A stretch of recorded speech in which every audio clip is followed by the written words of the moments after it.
নমস্কার বন্ধুরা, পদ্মদির রান্নাঘরে আপনাদের সবাইকে স্বাগত। আজকের আমি আপনাদের সাথে শেয়ার করব দুর্দান্ত স্বাদের সর্ষে পোস্ত বাটা দিয়ে মৃগেল মাছের ঝালের রেসিপি নিয়ে। আমার মতো করে এভাবে একবার বানিয়ে দেখুন, খেতে কিন্তু সত্যি দারুণ টেস্টি হয়। গরম ভাতে একেবারেই অনবদ্য লাগে। আর এভাবে বানালে সর্ষে দেওয়ার কারণে তেতো হওয়ারও ভয় থাকে না। আশা করছি আপনাদের খুব ভালো লাগবে। আমার চ্যানেলে এখনও সাবস্ক্রাইব করা না থাকলে চ্যানেলটি সাবস্ক্রাইব করার অনুরোধ রইল। এখানে 4 পিস মৃগেল মাছ আমি ভালো করে ধুয়ে জল ঝরিয়ে রেখেছিলাম। মিশিয়ে দিলাম পরিমাণ মতো লবণ, হলুদ আর 1 চামচ সর্ষের তেল। মাছের গায়ে ভালো করে লবণ হলুদ ঘষে ঘষে মেখে নিয়ে মাছটাকে ম্যারিনেট হওয়ার জন্য প্রায় মিনিট 10 রেখে দেব। সেই সময় আমি সর্ষে পোস্তটা বেটে নেব। মিক্সার জারে ছোট চামচের 2 চামচ নিয়েছি হলুদ সর্ষে। আর এখানে নিয়ে নিচ্ছি 2 চামচ পোস্ত। দিয়ে দিলাম সামান্য একটু লবণ। আর তারপর দিয়ে দিচ্ছি একটা কাঁচা লঙ্কা। আর পরিমাণ মতো জল দিয়ে বেশ মসৃণ করে সর্ষে পোস্তটাকে বেটে নেব। চাইলে শিলবাটাতেও কিন্তু বেটে নেওয়া যেতে পারে, তবে অবশ্যই রান্নার শুরুর অন্তত 10 মিনিট আগে সর্ষে বেটে রেখে দিতে হবে। সর্ষে বেটে রান্নাতে ব্যবহার করলে অনেক সময় তেতো হয়ে যাওয়ারও ভয় থাকে। কড়াই গরম করে নিয়ে নিয়েছি সর্ষের তেল। তেল ধোঁয়া ওঠা গরম হলে মাছগুলো ছেড়ে দিচ্ছি ভেজে নেওয়ার জন্য।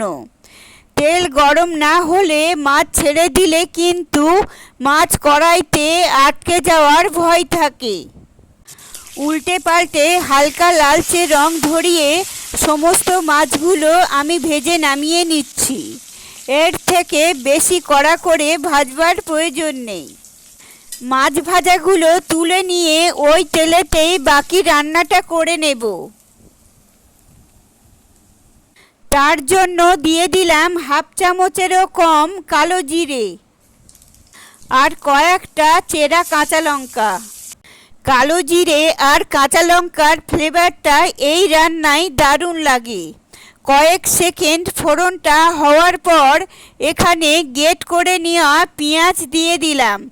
বড় সাইজের একটি পেঁয়াজকে গ্রেট করে রেখেছিলাম। এখন মিডিয়াম ফ্লেমে পেঁয়াজটাকে একটু সময় নিয়ে ভালো করে ভাজা ভাজা করে নেব, যাতে করে পেঁয়াজের এক্সট্রা জলীয় অংশটা শুকিয়ে আসে আর পেঁয়াজের একটা হালকা রং ধরে যায়।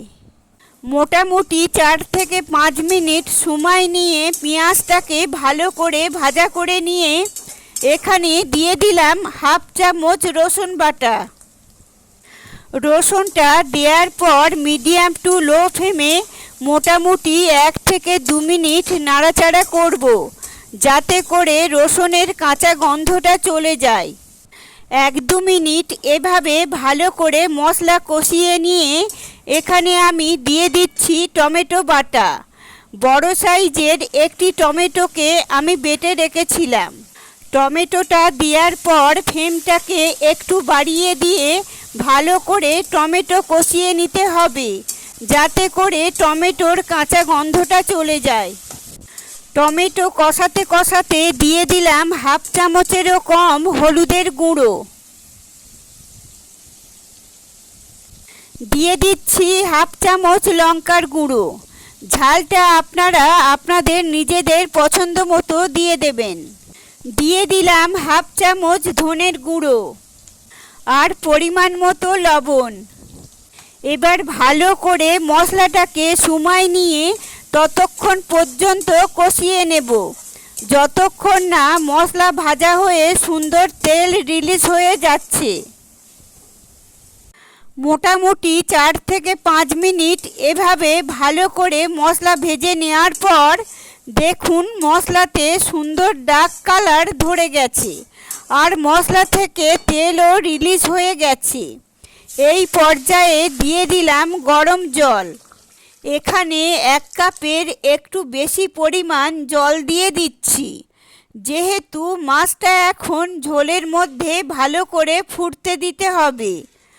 জল দেওয়ার পর এবার ফ্লেমটাকে বাড়িয়ে অপেক্ষা করব ঝোল ফুটতে শুরু হওয়া। ঝোল ভালো করে ফুটতে শুরু করলে এখানে সর্ষে পোস্ত বাটা দিয়ে দিলাম, দিয়ে ভালো করে একবার মিশিয়ে নিলাম। এবার গ্রেভি বা ঝোল ভালো করে ফুটতে শুরু করলে এখানে ভেজে নেওয়া মাছের পিসগুলো দিয়ে দেব। দেখুন ঝোল সুন্দর ফুটতে শুরু করেছে। মিডিয়াম হাই ফ্লেমে রেখে এখন মাছের পিসগুলো ঝোলের সঙ্গে দিয়ে দিলাম। ভালো করে একটু নাড়াচাড়া করে মিশিয়ে দিলাম।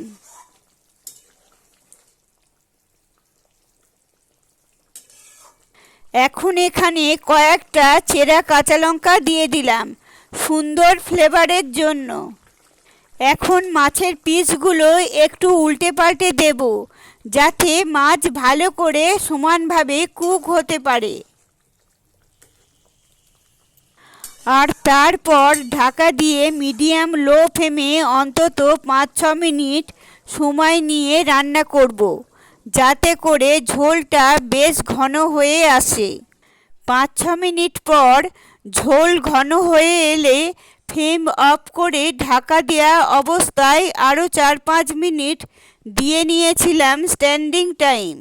আর তাতে করে আমাদের সর্ষে পোস্ত বাটা দিয়ে মৃগেল মাছের ঝাল একদম রেডি সার্ভ করার জন্য। দেখুন কতটা লোভনীয় হয়েছে, খেতেও দুর্দান্ত হয়, গরম ভাতের সাথে একেবারেই অসাধারণ লাগে। রেসিপিটা আপনাদের কেমন লাগলো অবশ্যই কমেন্ট করে জানাবেন। আর যদি ভালো লেগে থাকে তাহলে একটা লাইক দিয়ে দেবেন।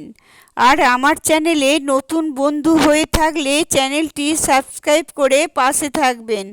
আপনারা সবাই ভালো থাকবেন, সুস্থ থাকবেন। ধন্যবাদ।